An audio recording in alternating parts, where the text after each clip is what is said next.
Good evening and welcome. Thanks to all our friends in Kinloss, those joining us online locally and around the world. In particular, thanks to our partners, the ZF. Tonight is Yom Yerushalayim, the commemoration of the liberation and reunification of Jerusalem 54 years ago. Without any doubt, one of the most significant days in Jewish history. The Six-Day War is considered one of our modern miracles. Israel's successful targeting of Syrian possessions on the Golan was certainly helped by intelligence on Syrian fortifications passed on by Israel's man in Damascus from 1962 to 65. The story of Eli Cohen is one of the great, true, and tragic spy stories. It has been celebrated in book and film, dramatized on Netflix. Though from the outset, I should point out that the miniseries is not factually accurate in many respects. Eli Cohen was resourceful, had a phenomenal memory, could exude a natural charisma, and was a devoted husband. We are very privileged indeed to welcome his widow, Nadia Cohen, this evening. For those unfamiliar with the Eli Cohen story, he was born in 1924 in Egypt to parents of Syrian extraction. His parents and brothers left to Israel in 1949, but he remained until he was forced to leave in 1956 after completing his education in electronics and much work as a Zionist activist. He married Nadia in Israel in 1959, and their three children, all born while he was on active service, are Sophie, Irit, and Shai. When he was recruited by the Mossad, he was fluent in Arabic, Hebrew, English, and French, to which he added Spanish. After training, he was stationed in Argentina, where he posed as a Lebanese-born Syrian, Kamal Amin Tabat. As Kamal, he presented as a very successful businessman and integrated himself into the Syrian community. In 1962, he moved to Syria, where he continued to develop contacts in the higher echelons of the military and government. He became privy to great intelligence, who was who in the turbulent power struggle of the generals, what they were thinking. He saw firsthand the Syrian security on the Golan border and became aware of Syrian plans to disrupt the water supply into the Kinneret. He famously had eucalyptus trees planted on the Golan to give shade to the Syrian troops, thereby providing a clear indication of their previously concealed positions. Despite Eli exercising great care, a Syrian anti-espionage operation tracked his transmitter, and he was arrested on the 24th of January 1965, tortured, tried, and sentenced to death. He was hanged in public on the 18th of May 1965. His yahrzeit was a couple of weeks ago, on the 16th of Iyar.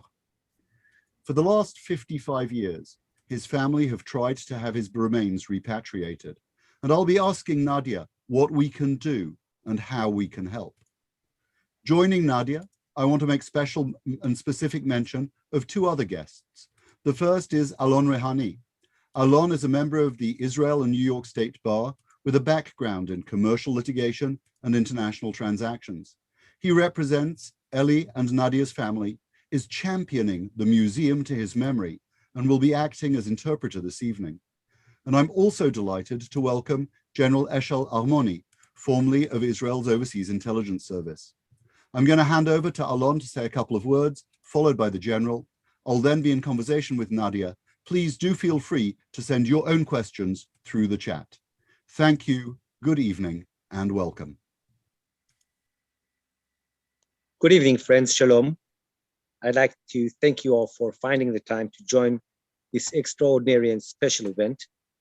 I truly believe that by doing so, you are expressing your interest and support in the legacy of Eli. Considering the nature of this venue, albeit virtual, I think it would be appropriate should I rephrase the words of a man far greater than I, when I'll say that indeed never in the field of human conflict was so much owed by so many to just one individual. Friends, the story of Eli goes far beyond an extraordinary espionage story, as it goes to the very core of basic principles of Zionism and ultimate love for the Jewish people. When Eli stepped into the lion's den, I can assure you that not for 1 minute did he think that he was doing so for the sake of a specific sector of the Jewish people. He did not do so only for those residing in Israel. He did not do so only for the religious or the secular, the Sephardi or the Ashkenazi. Eli made the ultimate sacrifice for the purpose of serving the security and the well-being of the Jewish people as a whole. And so, friends, I think 3 points are salient to make. The first is that we must all honor the sacrifice made by Eli by indeed remembering that we are all, at the end of the day, part of one people. Especially during these days, I think that we should all conduct ourselves on a daily basis and practice principles of mutual understanding and unconditional love. I think that 2 very powerful words in Hebrew come to mind, that is ahavat chinam. The second point I'd like to make is that it's very important to commemorate the legacy of Eli, not only because of the extraordinary story that it is, but firstly and foremost because of these very important principles that the story of Eli portrays, stories of patriotism, Zionism, and self-sacrifice. The third point, which is more practical, is a perfect way of serving the aforementioned 2 points, and that is to try to contribute as much as you can for Nadia's wish to establish the Eli Cohen Museum in Herzliya, Israel. Now, Shimon, if you could share the website of the museum. Yeah, it's being shared in the chats right now. Right. Now, I'm not going to, as time is short, I'm not going to work with you all the nuts and bolts and the schemes and plans of the museum. Surely you could go and visit the website and read it for yourself. I do ask you all to find it in your heart to make the most generous contributions you can. And by doing so, showing to Nadia how we all truly are eternally grateful for the ultimate sacrifice made by Eli, Nadia, and the children. Now, not typical of Israeli lawyer, I will cut my words short, and I would clear the stage to a very good friend of mine and a member of the Eli Cohen Charitable Association, General Eshel Armoni. Eshel, the floor is yours. Well, thank you very much. You know, I'm very flattered to be called general. It seems a little bit, brings me back to the years that I served in the Mossad. Yeah, I can say the sacred word now. But I was privileged to serve in that institution for 23 years overseas. After which I was the CEO of a municipality here and the general manager of the Ministry of Housing and Construction. And now I'm serving as chairman of Haifa Port, hence the cranes in my background. But for sure, I think the most important the most important years of my career have been the years in the Mossad, and one of the positions I held was being head of the training division, and Eli was one of the role models that in his light, we trained many of the combatants that served in the Mossad. The values of bravery and being mission-driven, being creative, working alone, and providing valuable intelligence. All these points have really served as a beacon to me. However, you know, we are living in times that sometimes I feel that that being an individual in our society has become the most important thing, and not serving the community that you're living in. I feel that the youth is in a way drifting away from the values that were really the backbone of our society, and I think it's important. It's very, very important to expose them to such stories as the story of Eli Cohen. That's why we're trying to build a museum that will bring the story of Eli Cohen. We're talking about floor, perhaps 2 floors in the building of the municipality in Herzliya, the old municipality building. And we're going to cover the story of Eli Cohen through different stations in his life, from Egypt through Argentina and Israel, and then Damascus, of course. And in every one of these stations, we're going to focus on one of the characteristics of being intelligent combatant. We're talking about recruitment and training, and building a cover, gathering intelligence, and covert operations. All this is going to be presented in an interactive way. So people, young people, old people will be able to really understand and feel and follow the experience of Eli Cohen.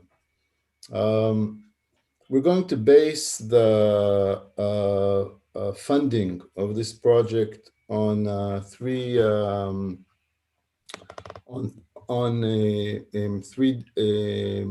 funds.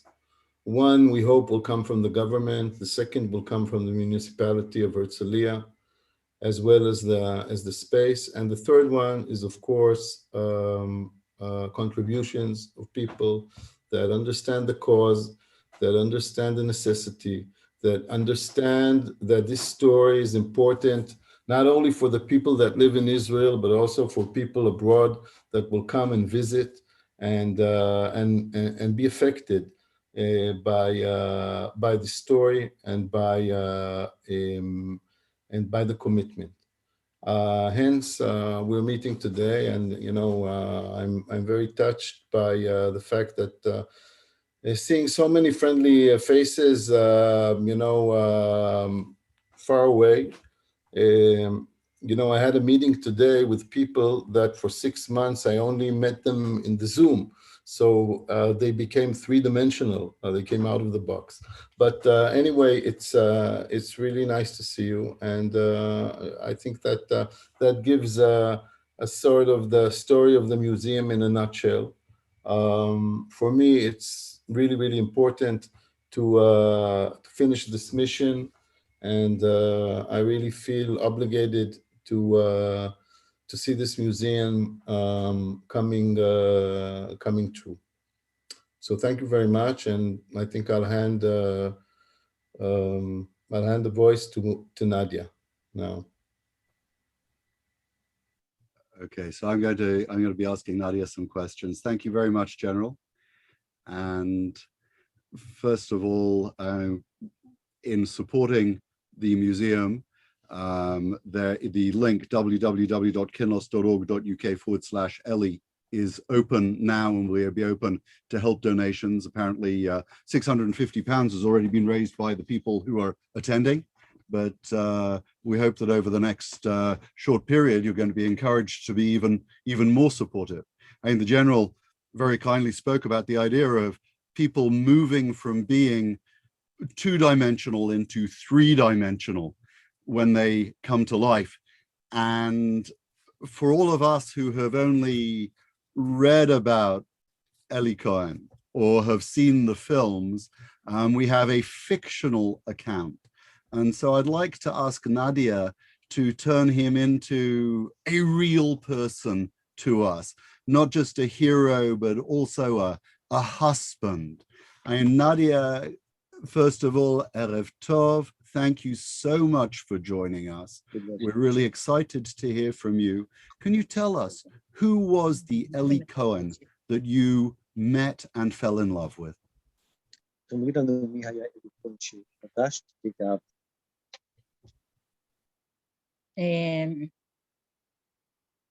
באותה פגישה אי אפשר היה לו להתאהב בו. אדם צנוע, לבוש צנוע, דיבור צנוע. At that first meeting, it was very difficult not to fall in love with him. A very modest man, modest clothing, modest way of speech. בחור הרות, מדבר, ממבט ראשון הבנתי שהיושר כאילו יוצא ממנו. Very eloquent.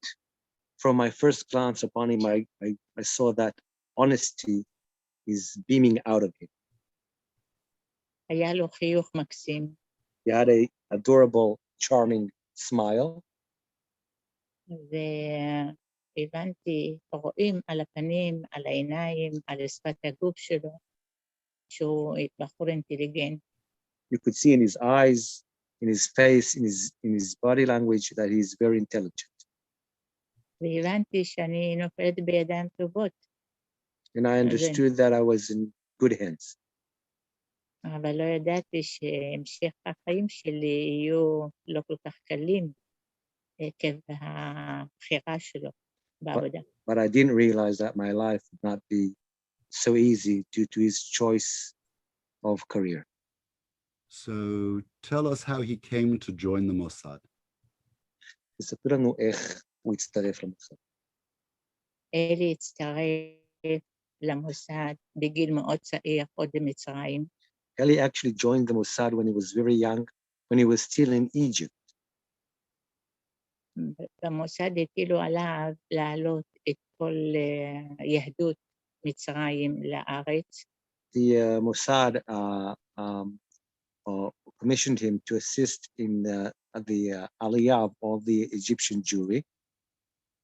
ובנוסף על זה היה אוסף מתרים כספים, קונה בזה נשק, והוא מעביר אותם לארץ. In addition, he raised funds for the purpose of purchasing arms, after which he would deliver them to Israel. התפקיד שלו היה די בכיר, כיוון שאני נפגשתי עם הקברניט של הספינה שהיו מבריחים את הנשק לארץ. And I know that he was quite senior even then, because later on I met with the captain of the ship, who was used to ship the arms that Eli bought to Israel. נפגשתי עם הקברניט לאחר הרבה שנים, לאחר מותו של אלי, והציגו אותי בפניו. I met that captain many years after Eli's passing, and I was presented to him. והוא בכה. הוא הסתובב ובכה. And he turned away from me and he was crying.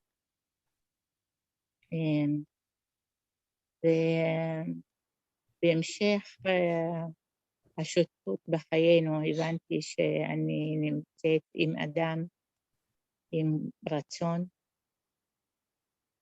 של עשייה, אהבת הארץ, אהבת המולדת, ציוני. Later on, I realized that my spouse is a person with great drive for action, for doing things, for the love of his homeland, love of his people, and a great Zionist. So were you aware, and this doesn't come across in the books or the films, but were you aware that this perek of his life was still ongoing and he wanted to serve? האם היית מודעת לכך שהוא רצה לשרת במוסד? מאוד. Very much so. מפני שהוא עבד במשביר ככיסוי לימוד בארץ וכיסוי גם תוך למידה, עבד במשביר. Because while he was working in the Mashbir, which is an iconic Israeli department store, it was the cover for his getting accustomed to Israel and being trained. And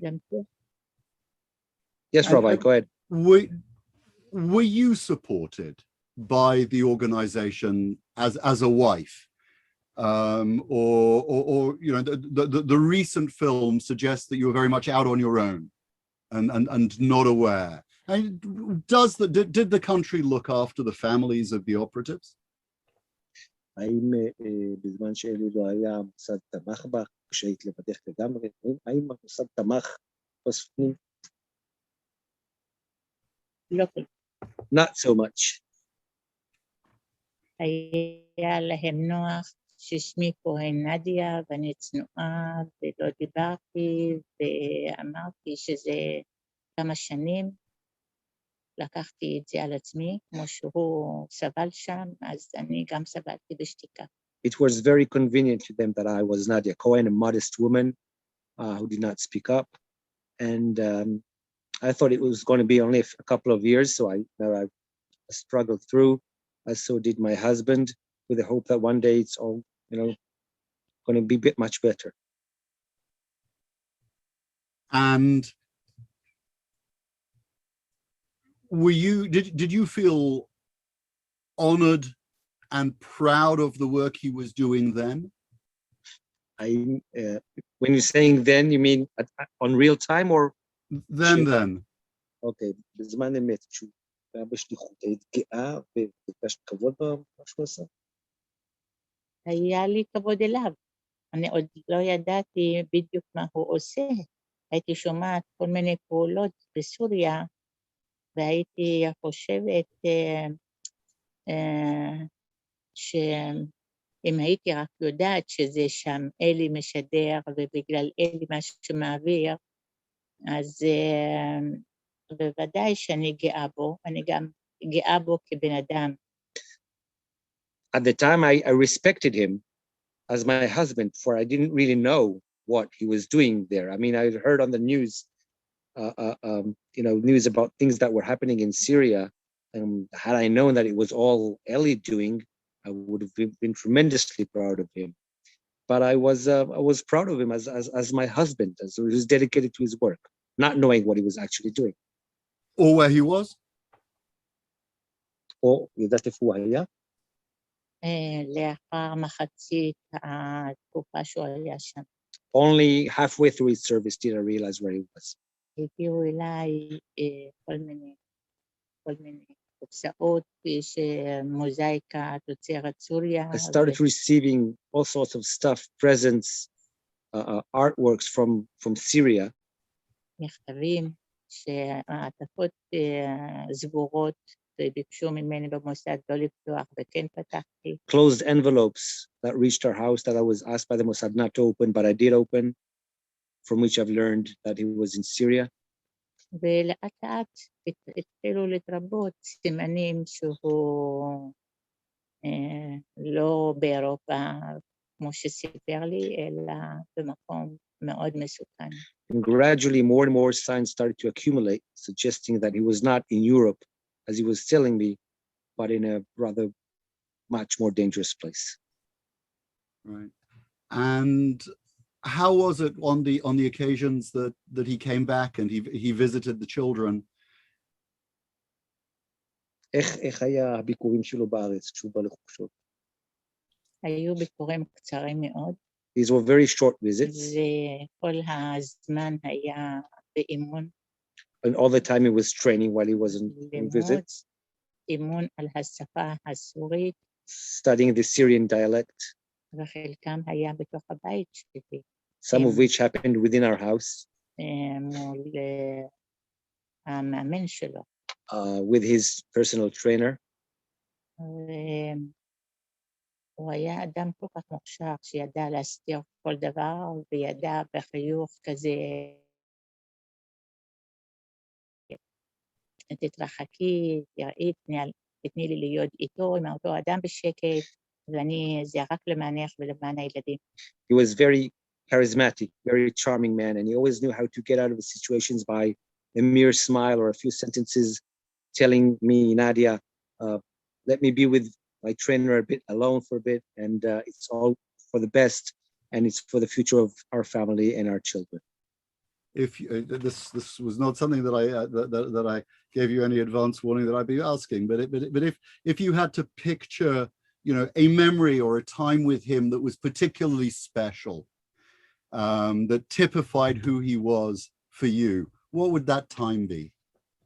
אם היית צריכה לחשוב על זיכרון או מקרה שבשבילך הכי היה מתאר טוב מי הוא אלי, מה היה המקרה הזה? מה זאת אומרת? לא הבנתי. אם היית יכולה לחשוב על איזשהו זיכרון או מקרה מאלי, שהכי ממחיש בשבילך, בשביל נדיה, את אלי, מי היה אלי? על מה היית מצביעה? הרבה דברים. A lot of things. הרבה תכונות. Many attributes, many characteristics. הוא היה גם שחקן גדול. He was an actor, a player, a great one. והרוב הזמן מצחיק אותי. He's very funny, very humoristic. והיה לו מין, אני אפילו מתביישת לספר את זה. He also had, I'm a little shy to say it, but it's my first time saying it.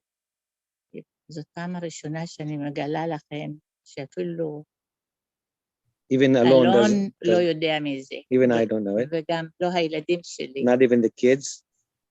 הייתי בהיריון. I was pregnant. שטפתי כלים של הילדה. I was washing the dishes of Sophie. בסופי. Yes. ופתאום אני מרגישה כאילו משהו בין הרגליים שלי, משהו מדגדג. All of a sudden, I feel something tickling me between my legs. הוא נכנס הביתה, בלי שאני ארגיש. He came into the house without me sensing it. נשכב על הרצפה, בגב, וזה אכל בין הרגליים שלי. He laid on the floor on his back and slowly crawled with his looking upwards between my legs. הוא אומר לי, שלום. And saying, hello. אני מסתכלת למטה ואני רואה את הראש, את הפנים בין הרגליים שלי. I'm looking downwards and I see his face looking up towards me. זה אפילו הילדים שלי לא יודעים. Now, this is even my children don't know yet. So that is for sure the very last personal memory that I imagined we would be drawing out today. But I think, and I thank you for it. I think you've shown a huge human side to the relationship and to the person. And I hope your children aren't too embarrassed. So how did you discover that he'd been taken? איך גיליתי? דפקו בדלת, What did I discover? Someone knocked on my door and told me. אבל חלמתי שבוע לפני זה. But a week before that, I dreamt. שהוא בחדר סגור, במיטה, בסדין, עד לצוואר, בו עצוב. I dreamt that he was alone in a closed room with a sheet up to his neck and very sad. אבל ידענו. But we knew. ידענו, חודש לפני שהוא יצא מהבית, הוא היה עצוב. We knew a month before his last departure, he was very, very sad. His last departure to Syria was very, very sad. כי הכריחו אותו לצאת מהארץ ולנסוע עליו שהיה בסכנה, ושהסורים ידעו שהוא מרגל, ושזה לא תאבט, כאמל אמין תאבט. Because before his last departure, he knew that the Syrians are on to him and that he's not really Tabit, but he was forced to go yet again. ולכן אנחנו ידענו שהפרידה שלנו הייתה קשה, פרידה מהילדים שלו. And therefore it was a very, very difficult departing, saying goodbye to me and the children, because he knew he's not coming back. That's absolutely terrible, and you've had to live with that all this time. Until now. גם הילדים שלי עם התחושה הקשה. The children as well. with this very difficult feeling. והמוסד סובב את הגב, And the Mossad turned his back לא upon רצה us, לדעת מה קורה איתנו. didn't really look after us. I may add, not the recent head of Mossad, which are very, very, very understanding. But the previous one, the early ones were not really. היום בדיוק דיברתי עם ביבי נתניהו בפעם הראשונה את הפרשה שלנו הכואבת. Today was the first time, this afternoon, that I met with Mr. Netanyahu, and I discussed with him our very, very disturbing and sad affair. אני חושבת שהיה עצוב מאוד שאמר לי, sorry that a country that demanded so much sacrifice and set such a stock in Pidyon Shavuim and not leaving people out in the field has left the family so bereft. That's a terrible thing to hear. So after he was captured, did you have any opportunity to correspond with him? I know he famously wrote a letter back to you, but was there any two-way correspondence? אחרי שהוא נתפס, הלך דרך לתקשר איתו, הוא יודע שהוא כתב לך מכתב, לא היה קשר. There was no connection whatsoever. לא היה קשר וגם לא היה אפילו שמץ של ידיעה שמנסים להציל אותו. He also did not know, not to the slightest, that people were trying to save him. He didn't know that. Right. So the French advocate who had been enlisted, he was aware of his role, or he didn't? Of whose role? The advocate or the French advocate? Yes, was aware of.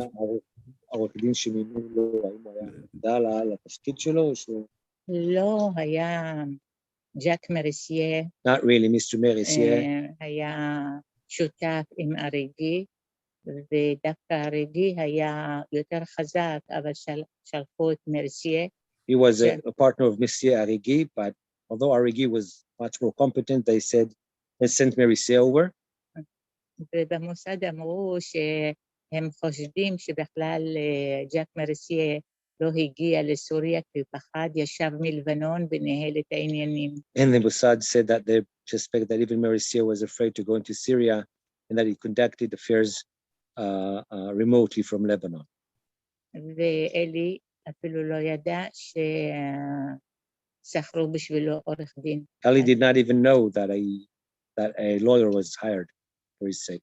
ואלי הלך למותו כשכאילו המדינה בגדה בו. And Eli found his death, his situation, as if his own country betrayed him. ובאמת בגדה בו. And it did. Unspeakably tragic. How do your three children relate to the father that they barely knew? איך שלושת הילדים שלך מתייחסים לאבא שהם כמעט לא הכירו? הם מערכים אותו They על האינטליגנציה. They all value him as per his intelligence. על המידע שהם למדו שהוא הציל את עם ישראל במלחמת ששת הימים. And about what they've learned that their father did for the sake of his country in relation to the Six-Day War. וירשו ממנו הרבה תכונות. And they inherited from him a lot of attributes, intelligence, and למידה, capability of studying. ואני גאה בהם. I'm proud of them. וגאה בבעל. And I'm proud of him. שבקושי חייתי איתו ושהם לא מכירים אותו. That I barely lived with and that his children hardly know him. אבל הם גאים, אבל הם כפופים. They are proud of him, but they are but their head is laid down. Right. Do you have grandchildren now? יש לך נכדים? כן, 6. Yes, 6. And שני נינים. And 2 great grandchildren. Amazing. So they live in greater safety because of all the work that Eli did. הם גרים בביטחון יתר בגלל כל העבודה שאלי עשה. הם גרים בביטחון היום הנכדים בגלל מה שאלי עשה.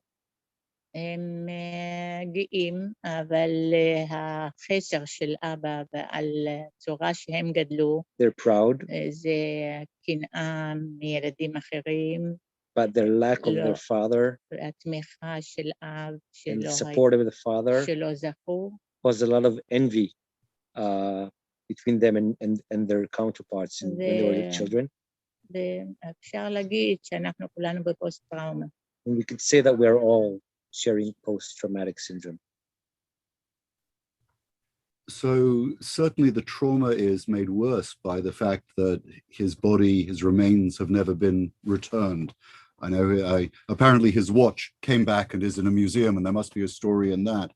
But can you tell us what is being done to try and have his remains brought back, and if there's any pressure or anything that we could do to assist in that process? הוא שואל אם את יכולה לשתף אותם, אלה מאמצים שבפרדים, והאם את חושבת שהם יכולים להפעיל איזשהו לחץ ולסייע בסיפור. אני מאוד אשמח אם באמת אתם וכל היהודית בכל העולם יעשו לחץ על סוריה בכל דרך שהיא לדעת איפה הוא קבור. I would be very grateful if you or indeed any Jewish congregation around the world would exert pressure upon the Syrians for the purpose of first and foremost knowing where Eli is buried, because you don't know that. Even to know the site. Yes, אפילו לדעת איפה. איפה? Yes, where, yes. Right. Yeah. And do you think there's anything that can be done to publicize his cause to have the body brought back, or is the museum part of that? את חושבת שיש דרך לפרסם את המטרה, להביא אותו, את העצמות שלו ארצה, האם למשל המוזיאון הוא חלק מהמטרה הזאת? המוזיאון מתחלק להרבה כיוונים. The museum has many directions, many vectors. So tell us about the museum. תספרי לנו קצת על המוזיאון.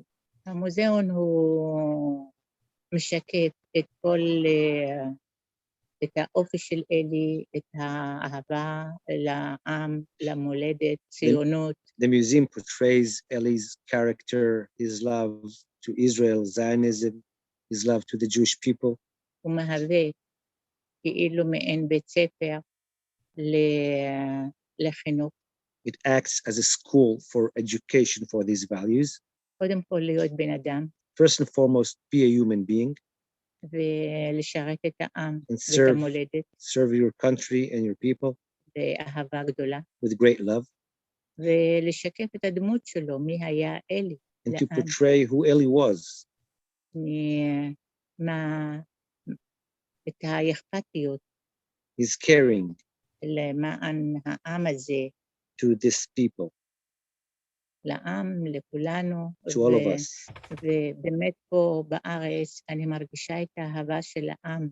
And really here in Israel I feel the love of the people towards העם us. פה, זה התמיכה שלו כלפינו, תמיכה עצומה. The people here, its support towards us is enormous. ואני מקווה שהמוזיאון הזה הוא האור שלי ושל הילדים ושל העם הזה. And this museum, I hope, would be the light of both the children and I, and of this people. That's a remarkably positive message, given everything that we've heard. Just on the screen above me, that way, we have we've got the link to the English website of the museum, which is really good. The museum itself is in Herzliya, and it describes an interactive and experiential educational process. Can you explain this interactivity? תוכל להסביר את האינטראקטיביות, איך המסלול של המוזיאון עובר, את הזרימה שלו? קודם כל שנפגשתי עם היוצר. של המוזיאון עצמו. כן. הוא עובד מראה את אלי מגיל בגרות, מגיל נערות, את הבר מצווה. It portrays the life of Eli starting from his bar mitzvah. ואחר כך את הבגרות שלו באוניברסיטה. And later other stations of his life, university. ועל הדחיפה שלו לעזור למדינה. And his drive to help the country and the state. ועל העלייה שלו, and about his immigration to Israel, his aliyah. ובהמשך ההיכרות בינינו, And later on, our getting acquainted. וההתגייסות שלו למוסד. And זאת אומרת, ההתגייסות, הוא היה מגויס ממצרים. his formal recruitment to the Mossad actually was part of it previously while he was still in Egypt. כל הדגם בנוי, המוזיאון בנוי, כאילו אלי יותר בסוריה, את האופי של הרהיטים, הצורה, על אלי, איפה היה גר בסוריה, מול המטכ"ל הסורי. Part of the museum portrays how he lived in Syria, his actual replica of his room in Damascus. It was in front of the Syrian army headquarters with all the furniture, linen, almost an identical replica of the way the room looked. So it's immersive. It's an immersive experience. תהליך מלא חוויות ומלא הרבה מידע. A multi-experience museum, a lot of information. ואני ביקשתי את האוצר של המוזיאון. And I asked the creator of the museum שיראה את אלי יותר בסוריה מאשר פה בארץ, וזה באמת מה שהיה. to put more an emphasis about Eli in Syria rather than here in Israel, and that's actually what's going to be in the museum. What is there at the moment in the museum? It's when we see the Tochnit. What is that? What is there that we can see if we visit? Actually, in the physical site, you mean? At the moment, is there anything to see or? Not really. It's just not really. It's just, okay. It's just a building, an empty floor, waiting for contributions to allow it to. Excellent. www.kinloss.org.uk/Eli to donate over the next week or so, but also on the side above me, and you can turn this dream into more of a reality, which I'm sure we want to do. So just a couple of questions that have come through to me here. Why do you think your husband returned to Syria when he knew the extent of the danger that he was facing? Not that he might be exposed, that he already felt that he was being compromised. למה את חושבת שאלי בעצם חזר בפעם האחרונה, למרות שהוא ידע בעצם שהוא עושה לסכן כולם, בגלל שכבר חשפו? אני לא יודעת אם אני יכולה לבטא. I don't know if I can express את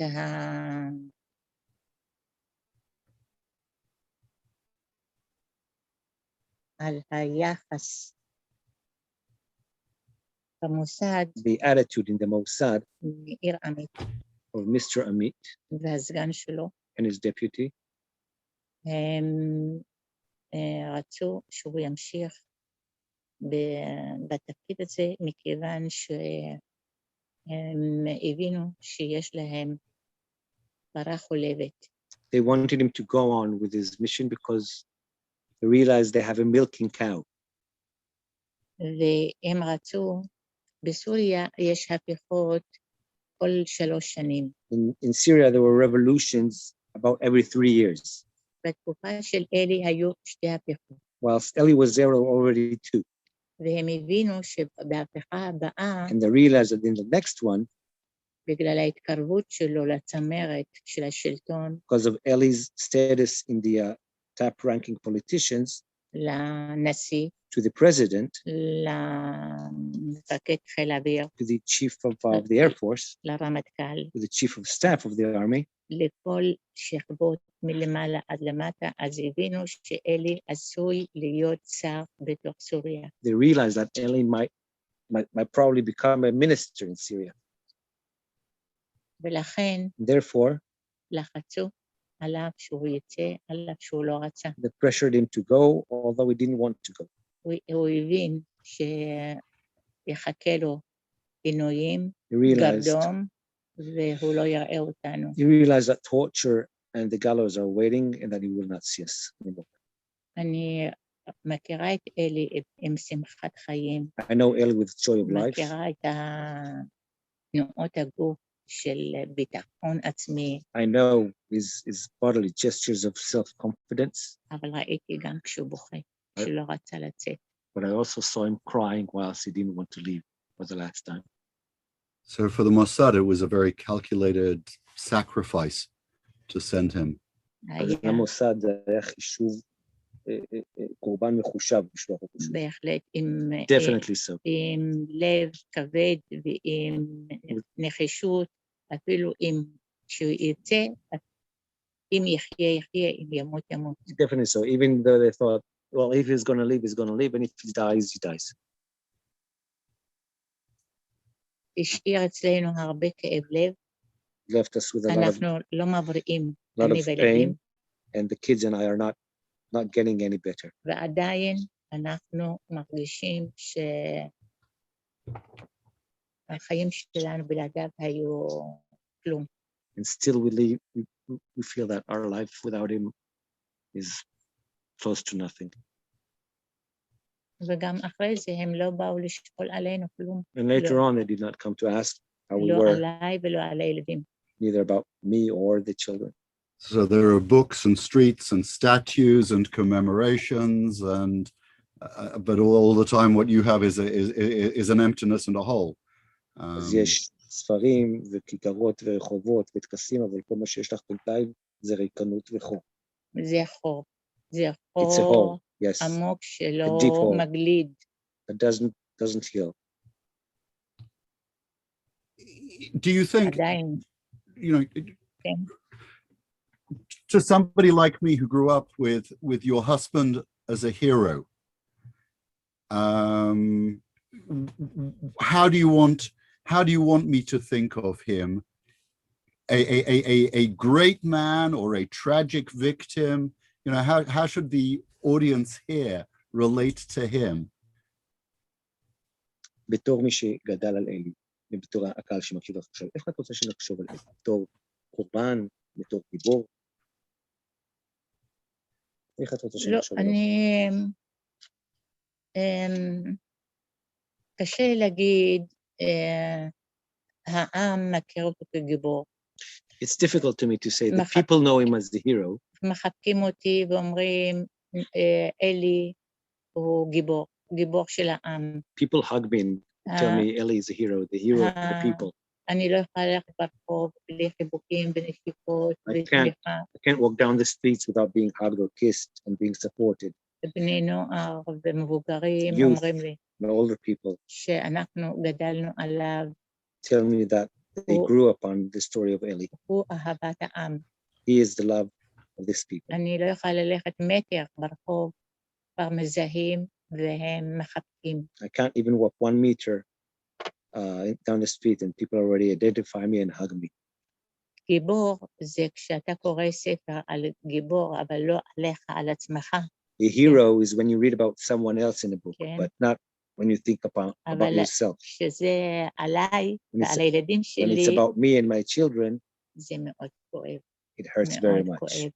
So I think we need to redefine heroism and recognize what you and the 3 children have sacrificed for the country, and quite possibly you're not alone amongst the wives, the partners, the families of Mossad who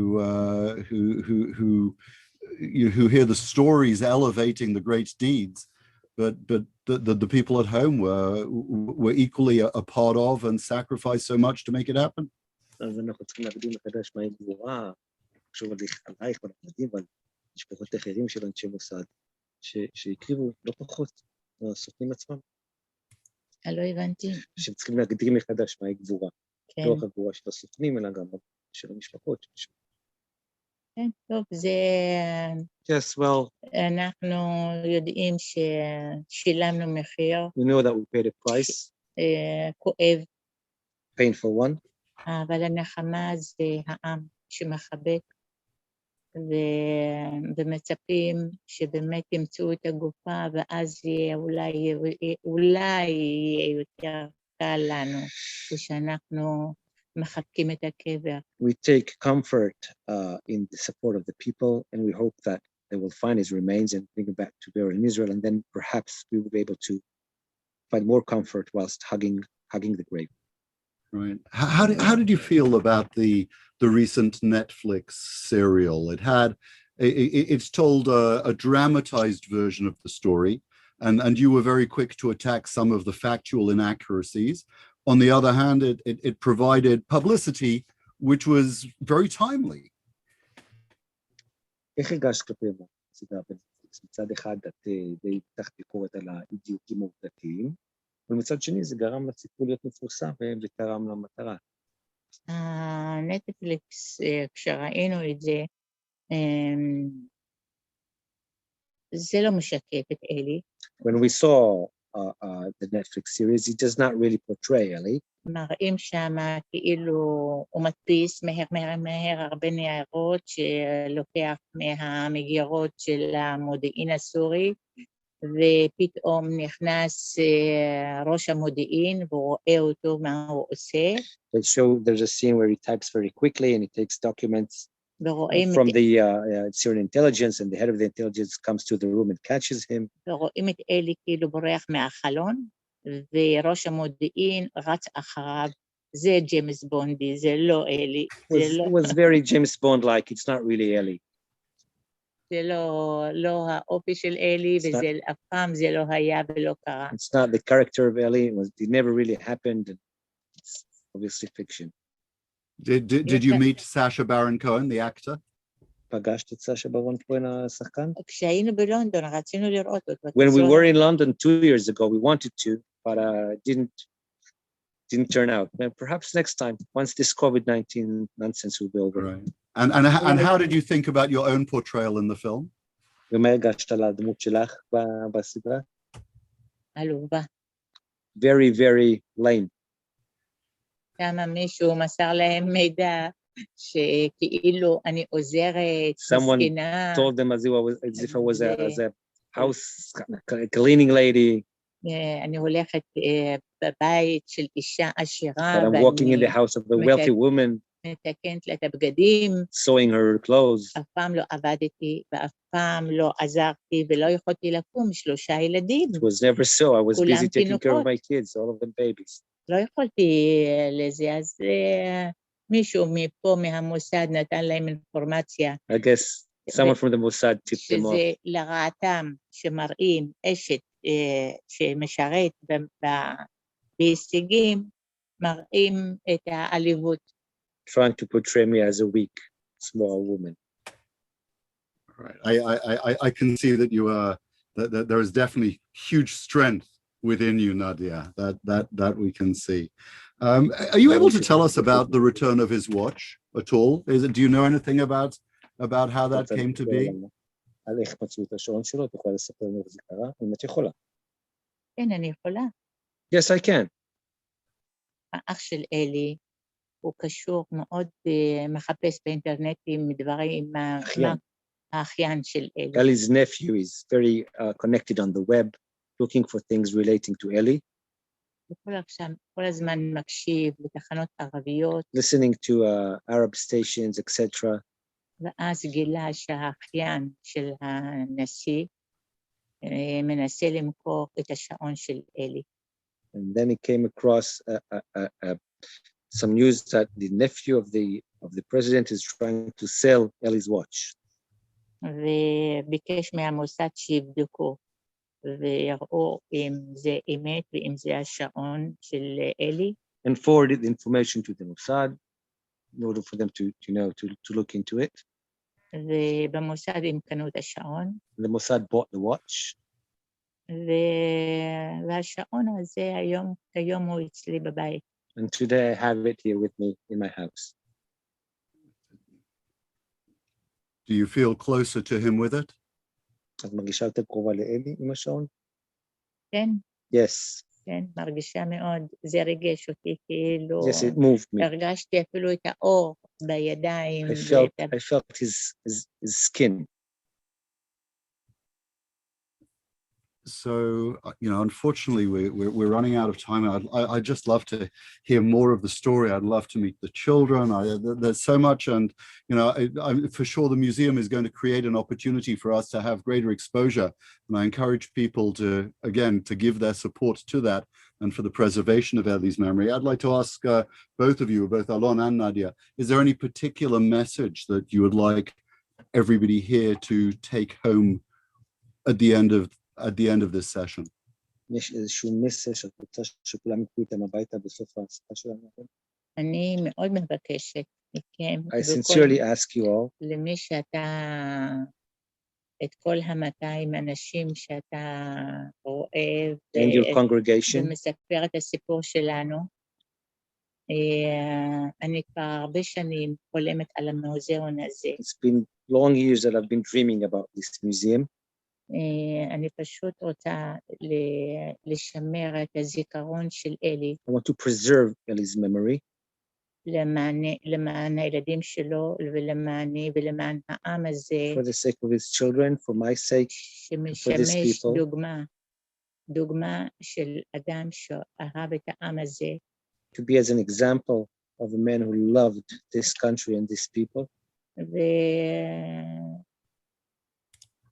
והייתי רוצה, באמת מבקשת מכם, מי ששומע ומי שאתה מספר את הסיפור שלנו, whoever hears me or whoever you're going to tell the story to, הכסף הזה מאוד יעזור לנו גם להקל עלינו, לראות את אלה כאילו חי, these funds would help us מחיים אותו מחדש. in a way as if Eli would be revived, would help us as a family to see him sort of alive again.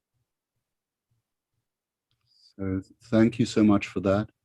On this Erev Yom Yerushalayim, we celebrate what we have as a people now and look so much forward to the future of our country. It's really important that we're able to realize the sacrifices and the giants on which those successes were built, and to honor them and to honor their memory. So on behalf of all of us who enjoy visiting Yerushalayim, being there when we can, thank you for your family's contribution in strengthening Israel and strengthening our people. And in return, we will do what we can to try and honor the memory of Eli and to help you celebrate his contribution to our national life. תודה רבה. Thank you very much. Thank you very, very much. תודה. Thank you. ואנחנו מקווים לראות תוצאות שישמחו אותנו. We hope to see results that will make us happy. Thank you very much, everyone, and thank you so much for joining us. Thanks to Eli thanks to Shimon for managing all the tech and the back end of it, to the Zionist Federation, our partners, the United Synagogue, who will be screening this, and all of you for joining us. Thank you.